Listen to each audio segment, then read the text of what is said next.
front. Week 2, we just come storming into week 2 of the Jeff Dubay podcast. We are just, we're in like a lion. Hopefully we don't go out like a lamb.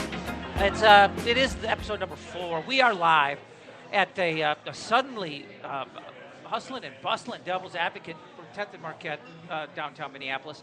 We'll be here for the next hour going live, but of course this is a podcast. JeffDubay.com is all you need to know. It's all the place you need to go to get it. And we do roll into week 2 with a little football talk. My good buddy Lonnie is in the hot seat today.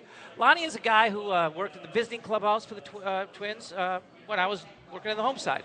So he was there for the George Brett era Royals and the Canseco era A's and the Griffey era Mariners. I mean that's pretty much fun. The Nolan Ryan era Rangers. I'm trying to think of all the big wigs that came through while you were there. I mean, throw some names at me. Kansas City Royals, one of my favorite teams. Yeah, George Brett, Saberhagen. Saberhagen, yeah. He was a good dude, by the way. I like Saberhagen. Love Saberhagen. I mean, some of those guys, people always ask me who some of the good guys were, some of the bad guys were. And I liked the team that you loved to hate back then was the A's because they were the rival. They were the rival in the West. They had the swagger, and they'd come in and kick you around from time to time. But I tell you what, Canseco was one of the all-time assholes in the history of Major League Baseball. Agreed. You know what? Mark McGwire is a guy that most people liked, but he was a dick to me, so I never liked him. But see, and that's where I differ. See, you're one of those guys who got along with McGwire. I didn't get along with McGwire. 1989, when I first met McGwire, when they first came into town, Mark McGwire that A's team was the team in 1989. Yeah, they were the shit. McGwire, one of the most recognizable people in North America, comes up to me and introduces himself to me as if I must have caught him on a bad day. But, Rick Anderson was weird. But, Carney Lansford was cool. Dave Stewart was cool. Dave Stewart was really cool. Eckersley, really cool. I love Eck. I love Stu. Eck was the bomb. Well, Stu, he talks like a girl. I shouldn't talk. I'm not Mr. Baritone. But Dave Stewart talks like a girl. Best ever. Stewart wanted some. He had a charity event coming up. He wanted some baseball signed. Yeah. And the guys just leave a box of baseballs out, and they go around asking the other guys if they mind signing them. They leave them out for the series, and as they get time, they go through and sign. And of course, Canseco was way too pretentious to. He was way above that. Such a dick. Such a dick. Best ever is Stu trying to track Canseco down across the clubhouse. Hey, Hosey! Hey, Hosey, come and sign these, will you? I always kind of judged people back in the day. We were jock washers. We were the lowest on the totem pole. We're going to get to some Viking talk, and we'll go for football talk. Obviously, it's a Monday, so we got football to talk about. We'll get to that momentarily. But as a jock washer, we're the lowest on the totem pole. We're not in a position of power. We're not somebody who could do anything for you. So if a guy treated us with respect, I thought, well, that's a good guy. Somebody who's cool to somebody who can't do anything for him, who he can't get anything for. You want something to drink, Sam? You want something to drink here, Lonnie? Coke, please. Another diet for me, Sam, please, thanks. I'll fetch you into Sam, by the way. There's some fantastic-looking women that work and/or own this place. It's pretty crazy. But if you're cool to jock washer, then to me I thought, well, you're pretty.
out, and I got it caught between the Cushman and a steamer truck. And I mean, I'm jumping up and down, just swearing to beat all hell, just mother bleep this and mother bleep that. I mean, I just smashed the hell out. You can imagine. I mean, you did this before.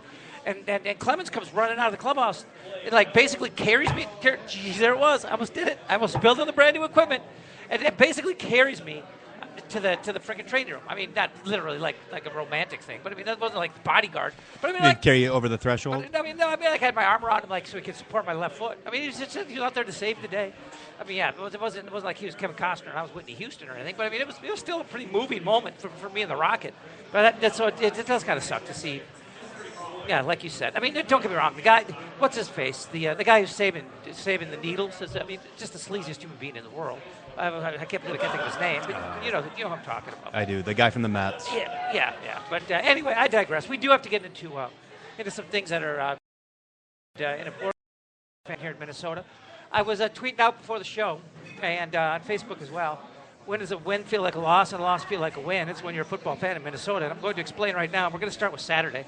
Gophers win against San Jose State. 24-3 or 27-3. The big number, the big stat that we talked about: 370 yards rushing, 368 from Strebler and Cobb combined. I mean, they went nuts. To me, the big step in that game: 7 yards passing. What happened against San Jose State, from a production standpoint for the Gophers, to me means absolutely nothing. I mean, absolutely nothing. There's not a team in the Big Ten that you are going to physically push around the way you push San Jose State around. We know you can run the ball against weak, inferior, slightly built, smaller, lightweight teams like San Jose State. Doesn't mean a damn thing. In college football, what I don't understand is when you have no preseason, you play games that matter right away. I mean, non-conference games matter. I mean, they count towards your win total. They count towards getting you to a bowl game. So, I mean, I get it. You gotta win these games. And if you're Minnesota, you're going into this game against San Jose State without your starting quarterback. You're a run-first team. Running is your identity. You don't have your starting quarterback to make things that much worse. Sure, it makes sense. You're going to go to your strength. I say this is a horse bleep opponent that you should be able to do anything you want against. You've got a quarterback that has got no experience in Strebler. You don't know how long he's going to have to play. You don't know if you're going to need him against Michigan or down the road.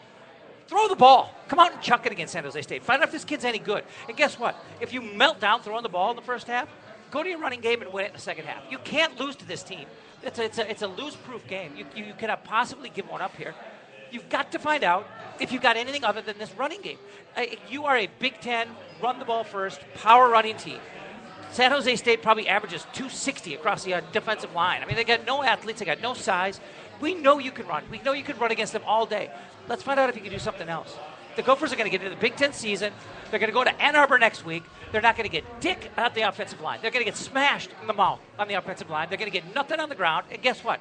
We're going to find out that they can't pass when it matters either, and they're going to just get killed. I think you're giving Michigan an awful lot of credit. We suck. The Big Ten sucks. Well, yes, it does, and it always will. It always will. I mean, I don't know if you saw what I tweeted over this past weekend. I keep referring to my tweets as if everybody in the world has got to follow my Twitter account. I mean, if you don't know what I'm tweeting, then screw you. But the bottom line is, college football has become all about speed. And when I say that, I mean, you watch Alabama, you watch LSU, you watch these teams in the South and in Texas, and to a certain extent out west, like the Southern California type programs. You see athletes. You see athletes that you don't see in the Big Ten. You see speed that you don't see in the Big Ten. You ever see a high school football game in the state of Florida? I mean, I'm not kidding. I mean, you see a high school football game in the state of Florida. You see kids that look like they should have college uniforms on right now. I mean, you can't compete against that. Speed is in the South, and speed stays in the South. I don't foresee a time in the near future or the distant future where Ohio State, Michigan, Penn State, Notre Dame. I mean, I'm trying to think of the traditional Northern powers. I can't find a time where they'll matter. They don't count anymore. They don't. You get north of that Mason-Dixon line, and you don't count anymore.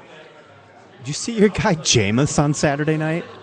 I don't know what to make of him. He's such a flake. He's such a freaking flake. I mean, remember last year? What were all the stories?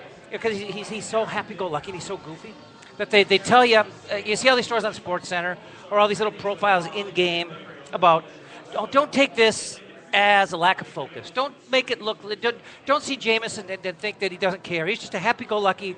He's not a flake. He's not a weirdo. He's not a nut job. He's just a happy kid who doesn't get weighed down, he doesn't get bothered. But then he stands up in the cafeteria or wherever the hell he was and starts screaming out these sexually explicit things.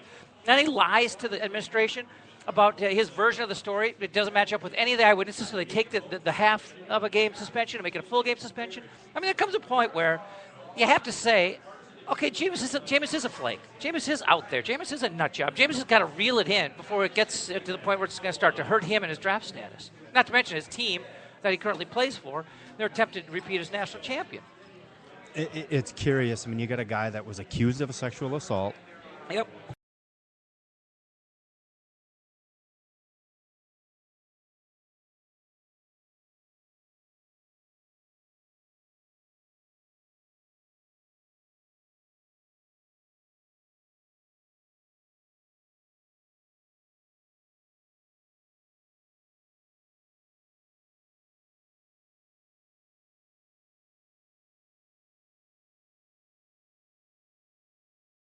McGuire, you're horseshit. I mean, I get it. Clemson's got a ton of speed. Did you watch this game? Because no. Clemson's got a ton of speed on defense.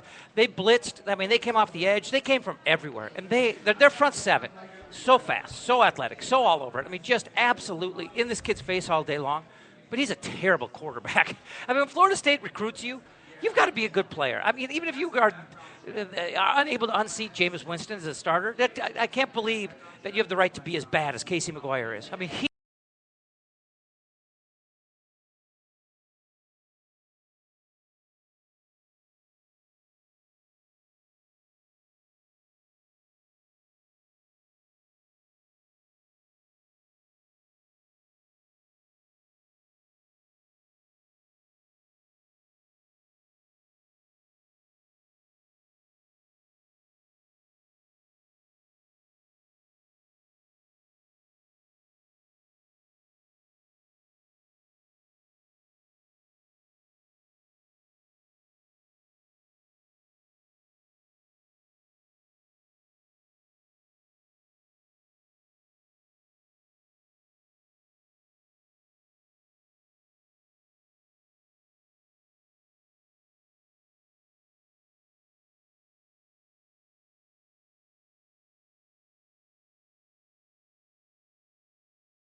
I even make mention of it?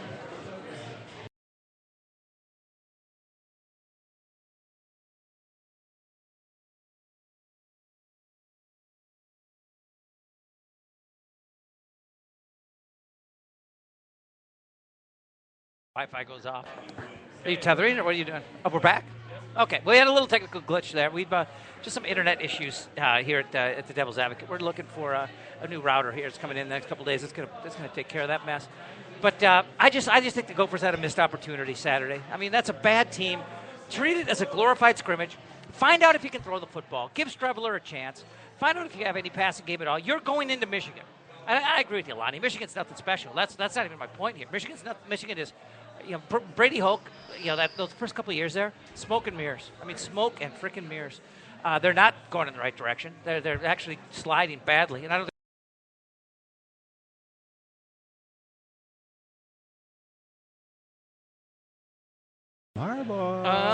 You never know. You never know. I'm not sure if he wants to go back to the college game or not, but who knows? I personally think the elite college jobs are better than the NFL jobs. I mean, Nick Saban. I mean, his job is better than any job in football. I mean, he's got basically what he's got is the best team in the league and the number one draft pick every year. I mean, it's what it is. When you recruit the way he does in that part of the country, in the Deep South, I mean, you basically have a Super Bowl contending team and the first overall pick in every draft. That's the equivalent, the NFL equivalent to what Nick Saban has. And the nice thing when you get to that spot, I mean, how much actual recruiting time is Saban putting in? He's the closer. Yeah, sure. I mean, and when that letterhead comes, that recruiting letter shows up at a kid's door, and it's got the Alabama letterhead on it. I mean, it goes right to the top of that kid's pile of mail. I mean, there's no doubt about it. And you're right. It doesn't matter. I think that's the way it is in all big programs too, though.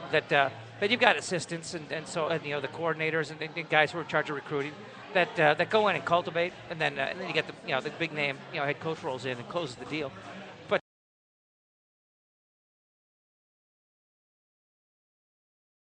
relevant on anyway.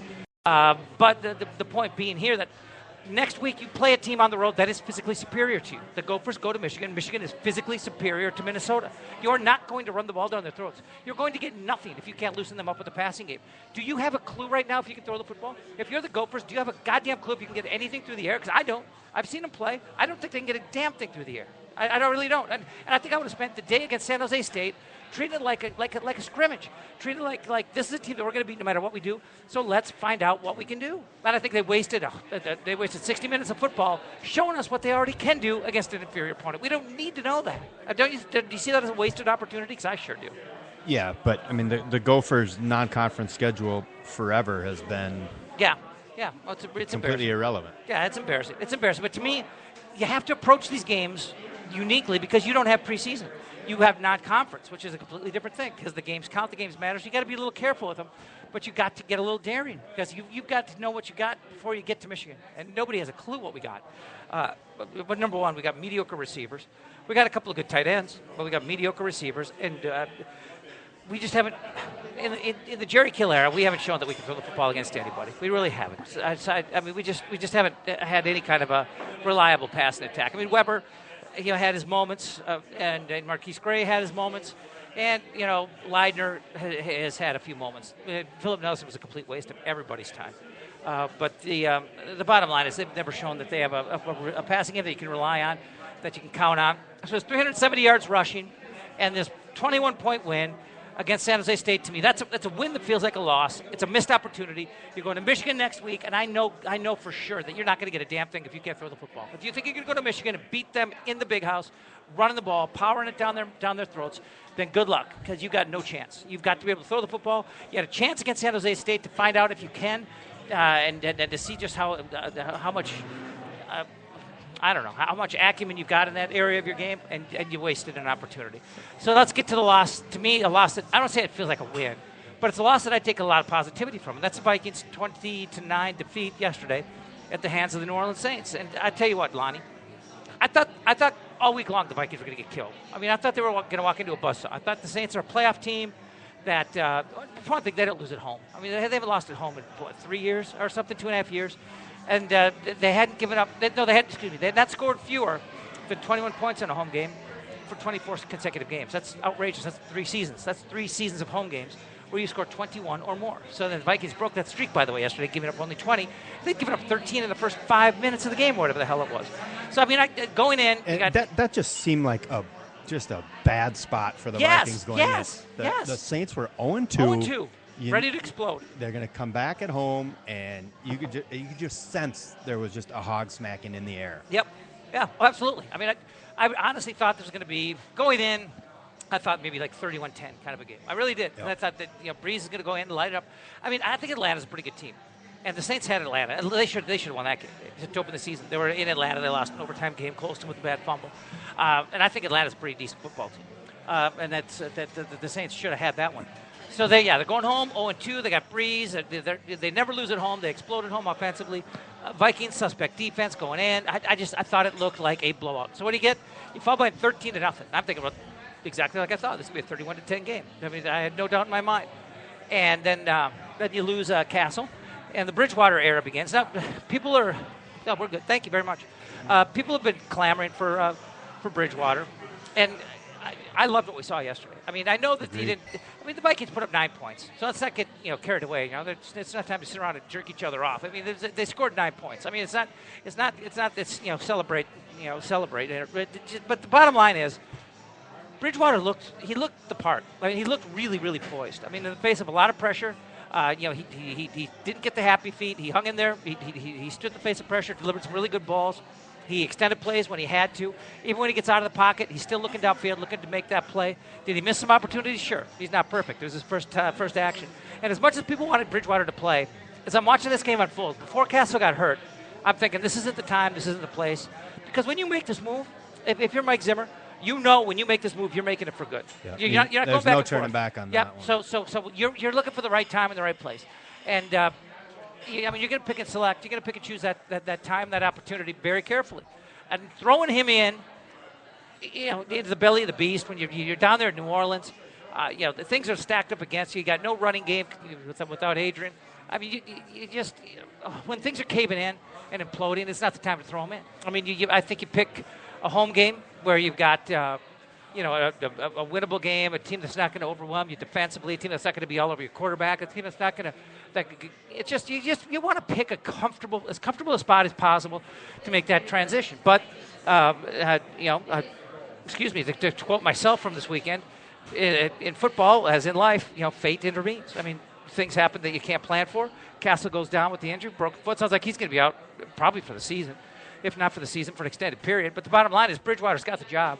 And I don't think he's going to give it up. Whether Castle's healthy on the sideline or not, that doesn't matter. I think this is Bridgewater's gig. And while this was a 13-9 game in the fourth quarter, and on a third down, Zimmer showing what a defensive mastermind he can be as he's turning this into a formidable group. Calls a corner blitz. Munnerlyn comes in, gets a sack, and an absolutely bullshit call. I was pissed at the time. I'm even madder about it now. A bullshit call on Captain Munnerlyn for roughing the passer. I mean, he didn't pick him up and throw him down. This was not. Everybody out there, save your Jim McMahon comparisons for somebody who's dumb enough to fall for him. This was not a Jim McMahon play. This was not a pick a guy up, suplex him to the ground. This was wrapped him up, can't get him down. All Munnerlyn does is fall backwards and take him with him, and it looked way worse than it was. This was not a penalty. I could maybe see it if Breeze had conceded on the play, yep. But he didn't. Breeze fought that tackle the entire way until Munnerlyn had no recourse but to pick him up and throw him down. Well, the thing is, Munnerlyn, he had a quote in the paper today that I think explains it perfectly.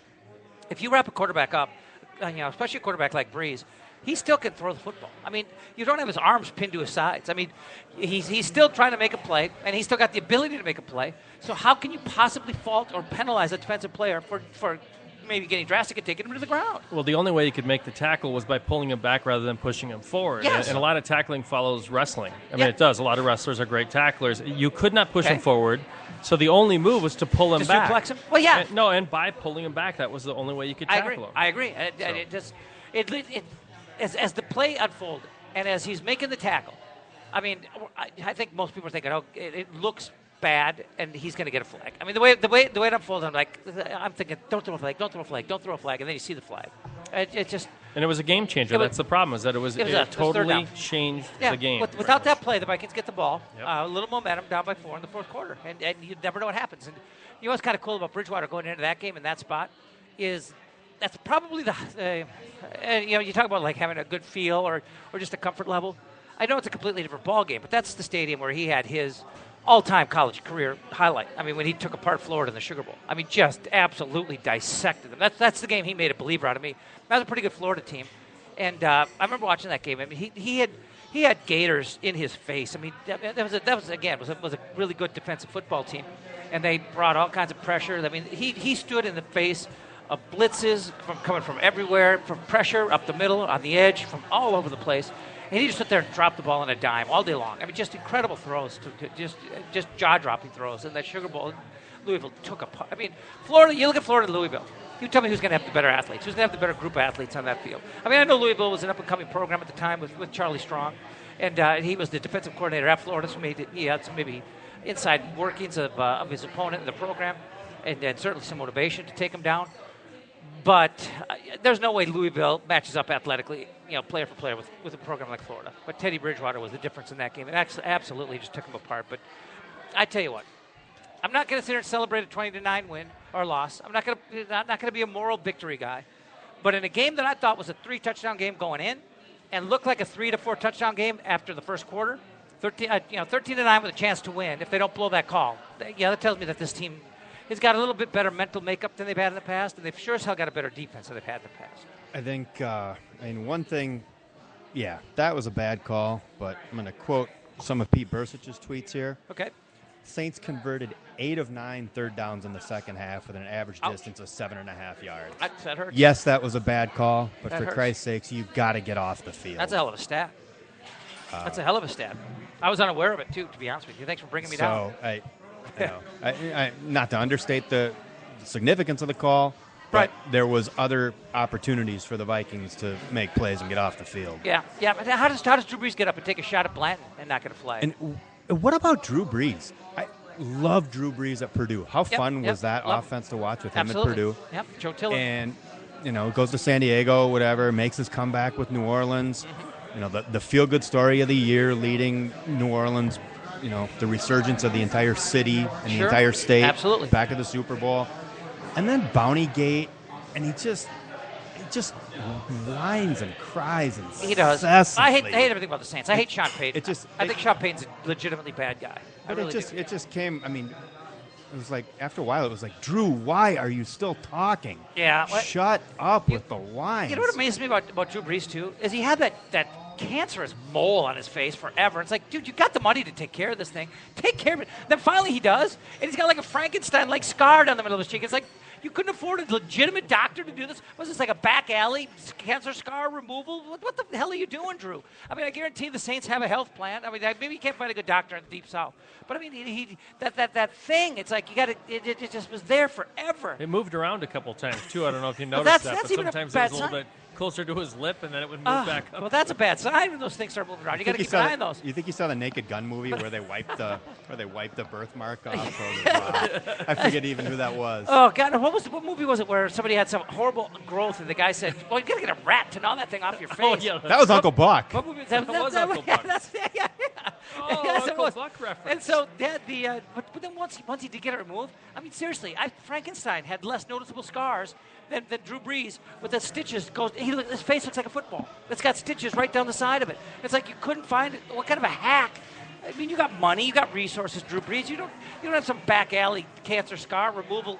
This is ridiculous. How do you not get Cordero Patterson more in the game? He had 6 touches the whole game. Yeah, and he was a relative non-factor the week before too. They tried one end around. Well, that was it. That didn't work. I wonder how much teams are doing game planning to take away what is now the Vikings' only legitimate offensive threat. Yeah, and that's one thing with football. There's so much that the public doesn't know about what's going on behind the scenes. Yeah. We have no idea, how the playbook shrunk when Castle went out and Bridgewater went in. Well, how about the unfortunate sideline report at halftime when the fetching blonde lady said that Bridgewater has a much smaller package than Castle. It's like, really? Were you just in the locker room? He's the black guy, not the white guy. You might want to double check that. You can cut that one out if you want to. But don't tell me he's got a smaller package than Castle. Let's be a little more specific in how you put this, how you phrase these things. For one thing, I bet he's got a bigger package than Castle. It's just a hunch. But nonetheless, what would you duck into the showers or something? You saw that? You know what I'm talking about? The sideline reporter bit. Josina Peterson, did you hear whatever her name. What's Josina from ESPN? I don't know. That reported on Michael Sam's shower, who Michael Sam was showering with the Rams. No, she didn't. True story. Oh, that's so disgusting. So yeah, I think they're. Let me rephrase that. It's not disgusting to me who he's showering with. It's disgusting that somebody would attempt to report on that. Correct. That's really god awful. Jeffy, you feel free to edit whatever you think needs to be edited out of that last. I'm not editing anything. It's a podcast. But whatever the hell we want. So did you or did you not see this report? I'm not making it up. I know what she said, but she wasn't thinking, obviously, because who doesn't think package and think, I know what you're talking about? Every one of us juvenile, 40-somethings is snickering and giggling. Yeah. I think even my 11-year-old son was like, "Did you hear that, Dad?" Yeah, seriously. About the package? She's got to know. She's got to go through that in her head. She's got to run it through and just rehearse. Have some. Yes, you've got to know how that's going to sound. A little bit of foresight. You've got to know how that's going to sound before you say it. But I can't believe somebody legitimately reported on who Michael Sam showered with the Rams. That's really horrible. It was embarrassing, and God, there's just been too much embarrassment around the NFL lately. Well, too much embarrassment in this rush for information. Everybody's got to have. It's like nothing in the NFL is sacred anymore. It's like I'm not trying to paint the NFL as a victim here because they love it. NFL wants constant attention. They want constant media attention. They want to be on every channel, 24/7, 365. I mean, there's no such thing as enough or too much exposure for the National Football League. They want it. They want it all. But that's what's going to happen. Is if you want to have the spotlight on you constantly, eventually people are going to start reporting on really, really stupid stuff, like who showers with who. I mean, so it's a problem that they created themselves by their just incessant need for attention. Let me ask you this. I mean, all of this bad publicity that's come out, especially in the last couple of weeks, is there anybody that really matters, and by that I mean in numbers-wise, that's just going to stop watching? I mean, what could possibly happen that would make you stop watching? Oh, the NFL? Well, yeah. Nothing. There's nothing. Well, no, the NFL is a beast right now. The NFL is Godzilla, and it is just, and the viewing world is Tokyo. All they have just to do, smashed, big boom. All they have to do is step, stay out of their own way. Well, That's all they have to do. They really do. I mean, the NFL. I can't imagine. I mean, Roger Goodell would have to go on a baby murdering spree, and I would think that I'm trying to think of what they could do that would just turn off the world. There's just nothing. There's not a thing. You know, Goodell is not a good. They'd have changed every team's nickname would have to be changed to a racial slur. Which I'm not going to give you any, but I mean that's the Minnesota whatevers. I mean you just have to change every team's name to a racial slur. Roger Goodell would have to go on a murder spree of children and infants, and maybe people would start to sour on the NFL. But I think that's what it would take. I used to be under the premise that each. We'd be the Minnesota Crackers, by the the way, because we're up north. We'd be the Minnesota Crackers. I think we got to go Minnesota Crackers. We'd have a huge rivalry against the Green Bay Honkies. Nice. But that's what that's as far as we're going to go with it. I used to be under the premise that each of the sports' respective commissioners, that their job requirement. Think about it. A sign in the stands could say "Kill Whitey," but they're talking about the team you're playing. The Detroit Whitey or whatever. It'd be perfect. It'd be amazing. But anyway, back on point. I used to be under the impression that each sports commissioner's job was to actually be the steward of the game for each of their respective sports. Right. And I have since come around to the fact that each of the commissioners' jobs is to be a stooge for the billionaire owners that they work for. It is. And Goodell is somebody who's bugged me from the day he got there because he's got such a hero complex. I mean, he came riding into town on his horse. He's going to clean up this town. He wanted to be the rule with an iron fist and suspend. I mean, and he's just been this law and order guy. And then we finally get to some serious stuff. There's like the stuff that's being done by the likes of Ray Rice and Jonathan Dwyer. And no, I'm not going to put Adrian Peterson in that sentence because he doesn't belong in that sentence. People get a grip on reality. But he gets to the stuff that matters, and he goes soft. Don't even tell me that a guy who wants to punish his son for misbehaving goes into a group that includes a man who beats the shit out of his wife because she won't screw him.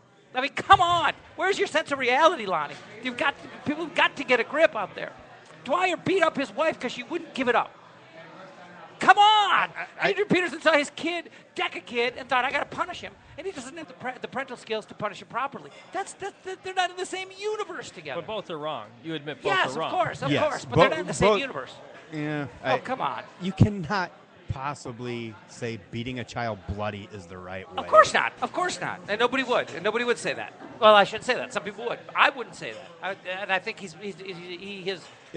deserves punishment for this. He did wrong, and he deserves punishment for this. A bigger problem not a bigger problem, but another problem that I have with guys in Adrian's situation is fathering these kids all over the place. Oh, yeah. So they're very irresponsible. Buy a condo, for God's sake. You can afford it. And, it's great that he's taking care of them financially.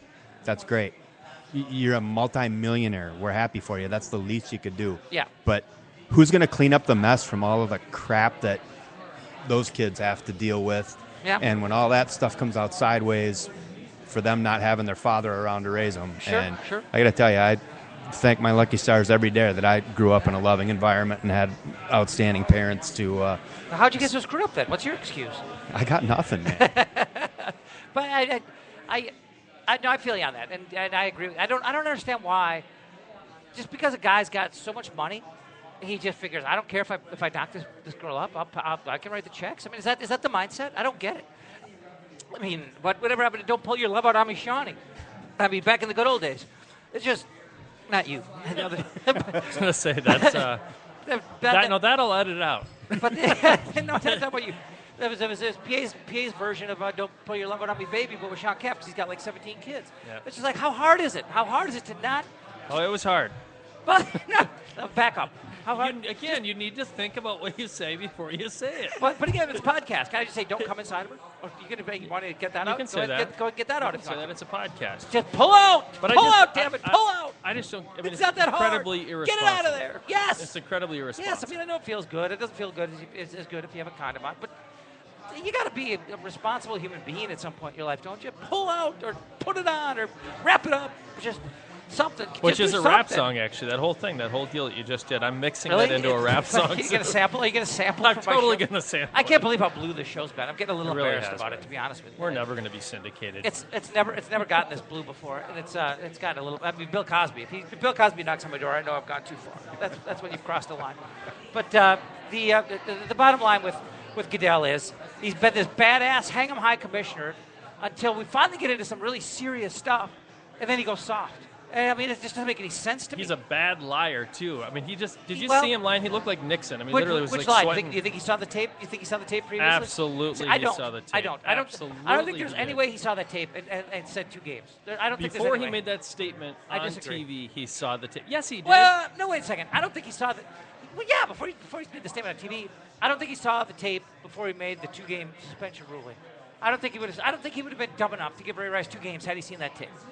I really don't. I'm going to give him enough credit to think that. I disagree. It's all about the money. It's all about the money, the big fat corporate dollars, and for him, he was thinking, what's going to, I can't believe. Do you think he would have suspended Ray Rice 2 games if he would have seen that highlight? The highlight. Oh wow. Let me rephrase that. Had he seen the video footage of what happened in that elevator, which was frightening. It was shocking. I can't believe he could see that and give a 2-game suspension. That's why I'm giving him the benefit of the doubt. It will come out if he did. It will eventually. Somebody will sell him out. It's hard to keep secrets in this day and age. I once heard a wise man say the mere appearance of impropriety can be as bad as impropriety itself. I think that was me. Are you going to quote my Twitter account now? He's thinking about my old tweets. Of course, that's not an original quote. I don't have any original quotes, but I mean, he's in a lot of trouble. Reintroduce our guest so people I'm sorry. Well, let me reintroduce the whole bit. It's the Jeff Dubay podcast. We come to you live from Devil's Advocate Bar. We're Marquette and 10th. We come to you live Monday, Tuesday, Wednesday at 5 o'clock, but it is a podcast available at jeffdubay.com. And we keep a kind of rotating hot seat, we call it, but it's just a sidekick chair. We keep it rotating. In other words, we bring somebody different in on a daily basis. I take reservations for it over social media. If you want to do it, you just get on my Twitter or Facebook account. We're booked up for the next week or so, but I believe next week we've got some openings. Lonnie, my buddy. Lonnie, what's your real name? Lonnie. But you want to give your whole name? You want to be associated with this show and how disturbing it's been? You can stick with Lonnie if you want. Lonnie was a bat boy when I was a bat boy back in the golden years, the golden age of the Minnesota Twins back in the late 80s, early 90s. And his show. How did you guys become bat boys? I mean, everybody always wants to know. I mean, my son's actually asked me. I don't know how they do it nowadays, but back in the day it was just basically a Minnetonka pipeline where everybody there, I was from Hopkins, everybody else down there was a skipper. But it just was an old boy network, really. Like I got brought down there September of 86. I got brought down there to fill in, and I just stuck. So I was a friend of a friend of a friend of a friend. It was an old boy network. Wouldn't you say, Lonnie, how about you, and how old were you guys? I was, it was my junior and senior year of high school, so I was 17 and 18. Yeah, I was there from like 18 to 23. I mean, you had to be old to do it. A good buddy that was my age, his brother was a visiting clubhouse attendant for a couple of years. Which one? Dave Kohlauer. Okay. And I played ball with his younger brother and just told him, hey, if any spots ever opened up, I'd totally love to take a shot at it. Yeah, see, there was Coley, and there was Alsacker, and there's Mage. I mean, all under Doe. I mean, and these are all nicknames, but except for Alsacker is actually Al's last name. But I mean, I wasn't sure which exactly one you were talking about. But it's just a straight Minnetonka pipeline. The best moments are obviously or gay Minnetonka pipeline might be more accurate. But I'm sorry, continue. The best moments are obviously the series in '87 and '91. The worst moments. What were the worst things you guys experienced? 1992. But I mean, even in a dugout, was there a specific situation with a certain player or anybody else? Are there any memories that were like, what the hell's wrong with this guy? I can't come up with a moment like that. I mean, I can come up with moments on the field. I mean, that were just like, what the hell just happened moments. I mean, like 1992 when what's his face took Aguilera deep. Eric Fox. Eric Fox took Aguilera deep. I believe it was the top of the ninth, wasn't it? Yep. To a race. This is 92. 92, the Twins were better than they were in 91. Believe it or not, they didn't have quite the toughness because Morris was gone, and Smiley was a really nice way to replace him. I mean, what about it? I'm spitting everywhere, aren't I? It's just, I'm so worked up.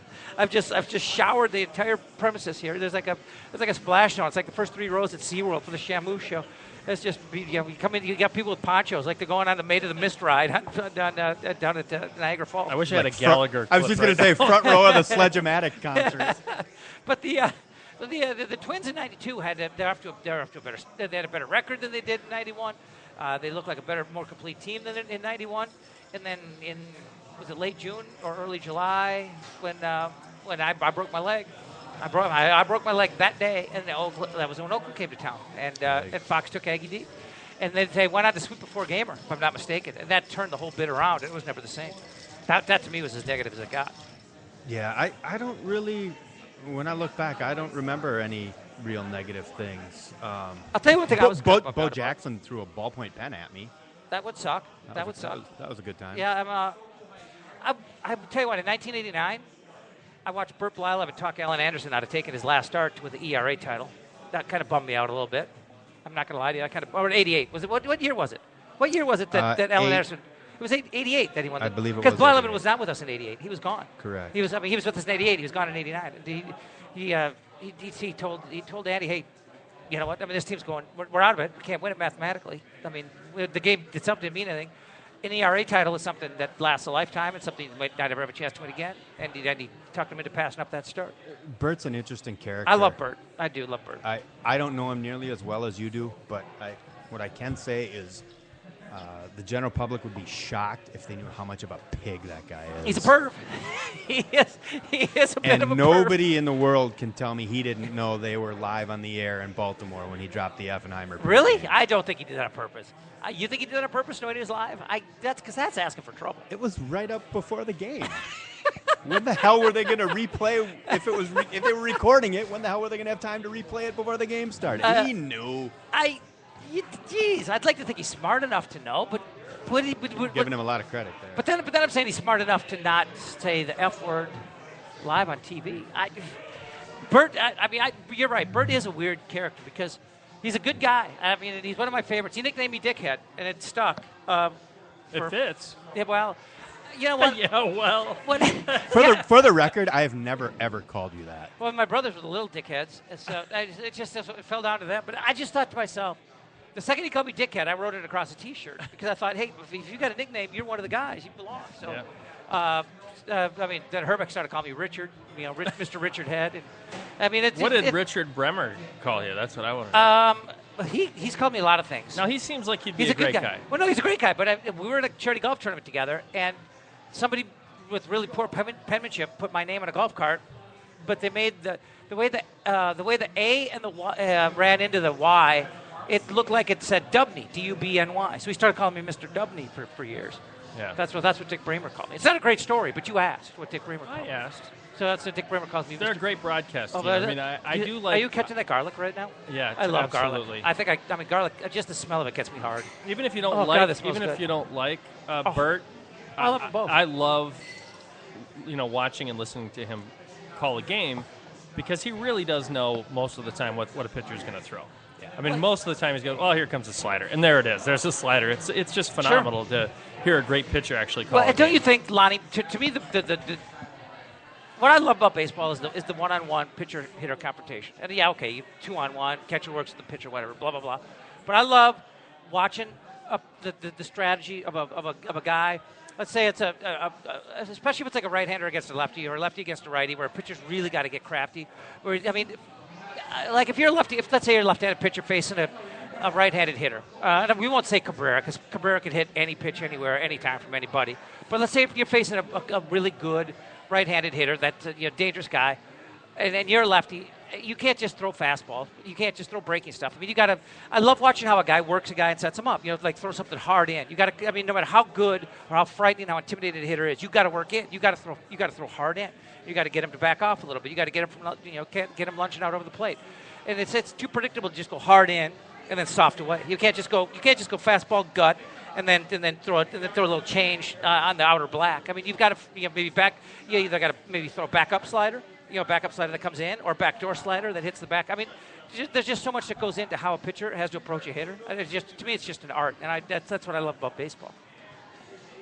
Yeah, baseball has what I love about baseball is no sport has better dramatics than baseball, and especially as we're coming up on the postseason here. Yeah. A baseball game, yes, 3 hours, 3.5 hours, probably a little too long for a baseball game, but it's all about setting the stage. Yeah. And there's no better drama in any sport than in baseball. Well, you know what makes baseball not only unique, but in my mind perfect, is the fact that it is not on a clock. And people say, you got to put a pitcher on a clock, whatever. I don't think you can do it. I mean, the length of a game now at this point has just become a necessary evil. What makes baseball great is that each team gets nine at bats. Each team gets 27 outs. Each team gets the exact same amount of chances. And when you've had your turn and we've had our turn, it's over. That's it. Any other sport, the thing that bothers me about any other sport is basically it comes down to having the lead at an arbitrarily given moment or an arbitrarily selected moment. I mean, when you watch a football game or a basketball game, like when I watch a basketball game, for instance, let's talk about a college game, and your squad goes out to an early lead, and they hold the lead the whole game. They hold the lead for 39 frickin' minutes, and they give up a lead in the last minute, and they lose. And they haven't trailed the whole game. I think to myself, well, how come we lost? What makes us the loser in this game? Because they have the lead at an arbitrarily selected moment. Who picked this exact moment to say this is the time that it matters to have the lead? Well, seriously. Well, and the key player fouls out. All-time sports have that flaw. They're all about who has the lead at a completely arbitrarily selected moment in time. It doesn't mean a damn thing to me that you got the lead there and I had the lead here. How come it doesn't matter as much that I had the lead here that now you got it now just because now you say it's over? But in baseball, I got 9 at-bats. You got 9 at-bats. There's no bullshit. I got the lead after 9 at-bats. It's over. Home and away was the only unfair advantage or disadvantage. I mean, you could say in a series, well, people are going to get their fair chance at it, but I mean, that's the only thing with baseball that Yeah, but, no but in a time sport, if you got the lead for 98% of the time, if you got the lead for 98% of the game, and you lose it at the very end, are you the winner? Shouldn't you be the winner? Shouldn't you be declared the winner? You led the whole game. You were the better team for 98% of the game. How come you're not the winner? I think you need to find a new way to determine winners in timed sporting events. It's like who had the lead for the majority of the game. I mean, who cares who had the lead at this one point in time? This one arbitrarily selected point in time is supposed to mean everything. Why? And why is it that point? Why isn't it a point 10 minutes later or 10 minutes sooner? Why'd you pick this exact point right here? Am I right? Am I just destroying timed sporting events for you? That was the beauty of the Wild Avalanche Game 7, though. Wild came back from Hang on, I got to fart. Oh, God, I hope that didn't go on the air. Did it go on the air? And this has been out of hand, stupid. I'm really embarrassed about this show. It's been out of hand, come stupid. on. All right, That's continue. fun. Yeah, that was the beauty of the Wild Avalanche. Mike Morris used to do that. He just didn't do it Oh, on the air. don't compare me to Mike Morris. Oh, God. Well- All right, continue. Wild Avalanche Game 7. That smells. Lord above. The hearing impaired I'm can so appreciate sorry. that one. I'm so sorry, everybody. God, can we edit some of this stuff out? But Game 7, go back to Game 7. Wild Avalanche Game 7. Wild came back from, 4 separate one-goal deficits. Never had the lead. Thank you.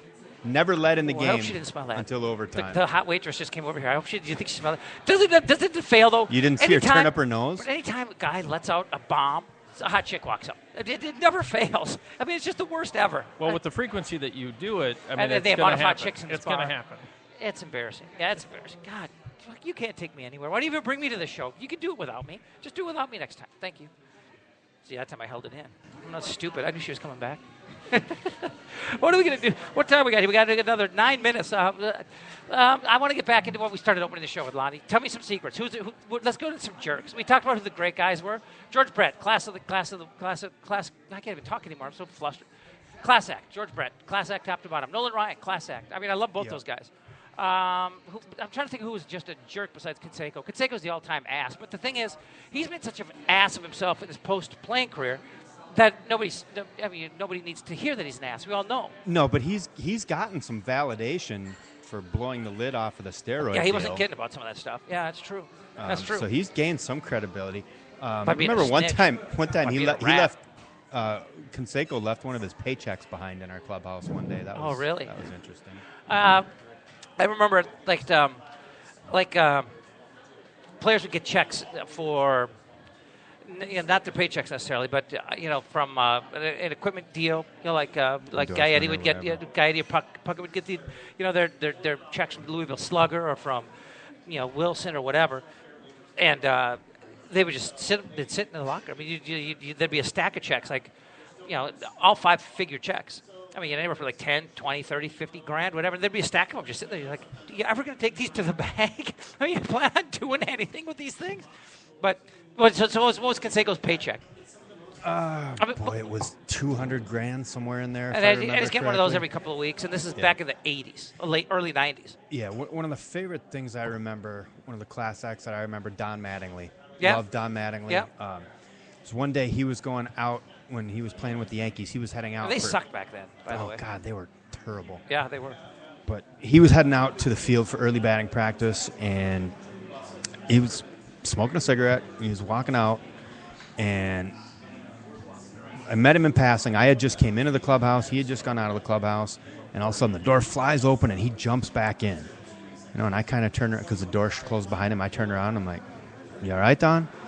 And he looked at me, just a total sheepish look on his face. Yeah. And he looks down in his hand where he's holding his cigarette. He goes, "Yeah." He goes, "There's a group of kids out here, and I didn't know they were there, and I don't want them to see me smoking." Oh man, there's a social conscience. I like that. Yeah. So those are the kind of things that have kind of stuck with me over the years. Yeah. Yeah. See, I don't like that he smoked. Exactly. That he's a smoker. Yeah. But I like the fact that he's conscious of the public image that he's.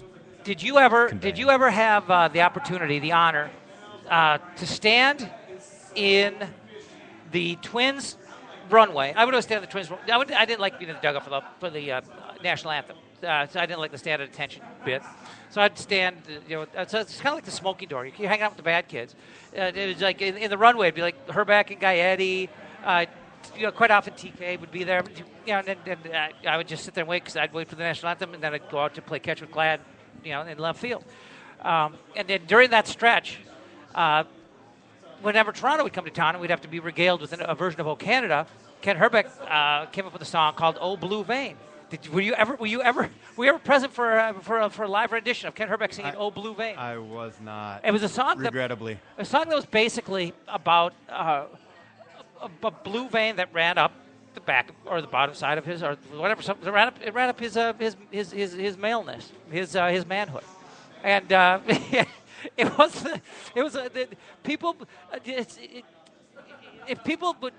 had people who went to Twins games on a regular basis at the Metrodome and sat on the first base side, they would probably wonder how come for every game the Twins are up in the front step of the dugout for the national anthem, but when Toronto's in town and it's not for O Canada, there's nobody there. They're all in the runway, the dugout. It's because everybody would get back in the runway to listen to Herbeck sing "O Blue Vein."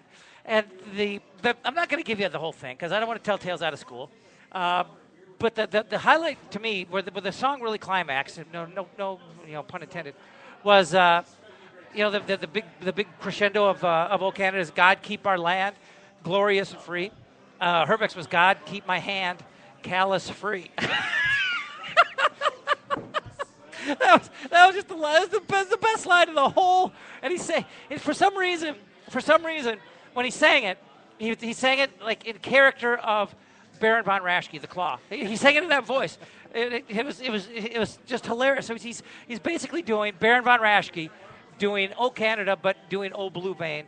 God keep my hand, callous free. You couldn't make it up. Well, he did make it up. It was comic genius. It was brilliance, and basically, I think it's the reason why the Twins had such a bad record against the Blue Jays for years. Because for the first 3 or 4 innings, guys could not stop laughing to themselves. They'd be in the field chuckling, trying to focus on the game, and I think it's why the Blue Jays had just an ownership over the Twins for many, many years. Although, when it mattered most, here's a good moment. You remember in 1991. When the Blue Jays got Game 2, somebody finally beat the Twins in a postseason. You were still there. Nope. You were gone. I was there in '89 and '90. Here's one of my favorite moments. I was there for worst and missed out. This is one of my favorite moments. Sean's back for this one just in time to get this story because we're about to wrap it up here. The Twins, in '87, the Twins did not lose a game at home in the postseason. They kicked the crap out of Detroit in the first 2 games, went on the road and finished it off. And then they came home and they took care of St. Louis in 1 and 2 and then finished them off in 6 and 7. So you get to 91, and then the Blue Jays come in, and the Twins take game 1. And the crowd's roaring, everything's the same. So then you get to game 2. And I think he's a Dominican, either Dominican or Puerto Rican pitcher by the name of Juan Guzman. We're number 66. Just a filthy, filthy guy. I mean, he's a great pitcher. Just filthy slider. Just could stick it up your rear end all day with that slider. And they beat us. And the Twins are packing up. The Blue Jays are packing up. They're ready to jump on the planes and go to Toronto, for games 2, 3, and 4. And the clubby and the trainers for the Blue Jays are the last guys out.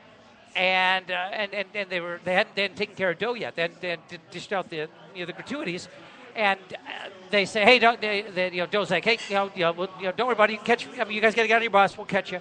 And the guy said, no, we're going to pay you now because you're not going to see us again. I mean, as cocky as could be, as arrogant as could possibly be. The clubbies did that? The equipment manager and the trainers. The equipment manager and the trainers. As they're walking out, they said, no, we're going to take care of you now because you're not going to see us again. And you know what? They were right, because the Twins went to Toronto and took all 3 games, and the damn thing was over. But that's the greatest ever. Isn't that the greatest ever? These cocky, arrogant Toronto guys. Unbelievable. They said, we're going to go to Skydome and take care of you. Now Rogers Center. But we need to pull our winner before the end of the show. Oh, geez, we have a contest. Yep. Yes. Twist the drum. Turn the drum. I'll reach in and grab one. Is it spinning right now? It's spinning right now. It's spinning right now. Let me reach in and grab one. And I can't make it out. What do I look at? The winner is Adam Johnson. Adam Johnson, you have won a $50 gift card to the Devil's Advocate for retweeting our show. Yep, just swing down in the next couple of days, and we will tweet you directly as well. Okay. And you can pick up your $50 gift card. So Thanks for retweeting do we have to be the here, show. or will it be at the front with the maitre d's? Well, they should come down and see the show anyway. Adam, try to make it down during the show. But if you can't, let us know. We'll mail it to you. Yeah, we'll get it to you. It's a $50 gift card. And we'll do something like this again. Basically what it was, we wanted people to retweet the show, the show link, just so it gets out there for more people to be aware of it. And by retweeting the show link, it made you eligible for a $50 gift card here for Devil's Advocate. And Adam Johnson, you are the inaugural winner. We'll probably do it again at some point because that's we like to give. We give. What are we looking at here? Are you going to count me down? 1 minute. 1 minute. I'm counting you down. Okay. Do we have to? Is it a hard out? I've never really noticed it. Does it matter if it's a hard out or if we leak over? Or it doesn't really I don't matter. even know what the hell you're talking about. Okay, well, we're just talking about the end of the show and whether or not it has to fit into a specific hour time slot. No, we can go as long as we But it's want. been fun. Lonnie, thanks for coming in. Jeffy, thanks for having me. I'm a little embarrassed about the language and the flatulence, and I hope people will tune in again and not hold it against me entirely. But I mean, I knew we'd have some fun. Yeah, we talked some old bad boy stories and talked about some old American League, some old American League tales out of school. But it's been a good time. I appreciate you coming in.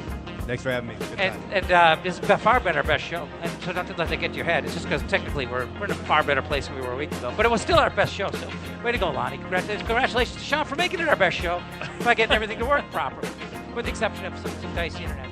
And my God, Sam. Look at Sam. She is gorgeous. We need to get a photo of her up on Twitter. I think people would appreciate it. I want a photo of her kissing Carissa. Oh, that's just too much. You can't. That's see, too now much. we're done. That's too much. It was really nice being here at Devil's Advocate. I want to thank you guys for the 4 shows. We won't be back tomorrow. Can you edit that out? You'll edit that out, won't you? I can't. We're live right now, you jackass. We'll be back tomorrow. We're live, Bert. We'll be back tomorrow. Yeah, exactly. We'll be back tomorrow from the sidewalk. Thanks. What about the suck it? There's no suck it. Oh, God, there wasn't. Oh, you know what? Go for offense. For not throwing the football and seeing what you got against San Jose, you can suck it. Jameis Winston, suck it. Yeah, suck it, James. Suck it.